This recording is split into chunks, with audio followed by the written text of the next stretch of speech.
Ова е Флеш Интернешнл, следуваат најактуелните информации од светот. Рускиот премиер Димитри Медведев на денешниот состанок со претседателот Владимир Путин изјави дека Украина треба да ја врати на Русија 16 милиарди долари, бидејќи е неважечки договорот од Харков, според кој Москва ја снабдуваше Украина со поевтин газ. Тој изјави дека договорот според кој Русија требаше да испорачува поевтин газ во замена за користење на базата во Севастопол на Крим е уништен, со што на Русија и дава законско право да бара пари назад од Украина.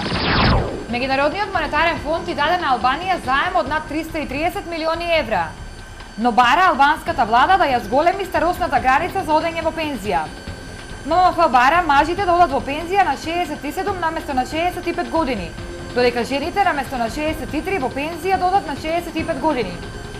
Според ММФ, актуелната тежина на пензиите врз буџетот е голема и може да ја отежни ситуацијата. Меѓународниот аеродром во либискиот главен град Триполи бил нападнат од минофрлачи, поради што се прекинати сите летови. 2 гранати експлодирале на главната писта за полетување и слетување, предизвикувајќи материјални штети. Поради безбедносни причини летовите се времено прекинати. Нападот е извршен во 5 часот утринава, кога на аеродромот немало многу патници.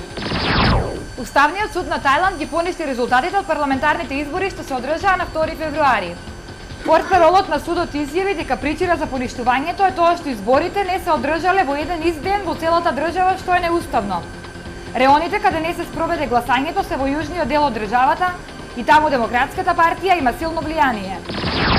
Турскиот премиер Реджеп Тајип Ердоган ја реализираше заканата дека ќе го забрани пристапот кон Твитер, поради обвинувањата за корупција што во неговиот најблизок круг се шират преку социјалните мрежи. По блокадата следуваа реакции дека премиерот преку неа ја потврдува сопствената диктатура. Ова беа најактуелните информации од светот. Довидување.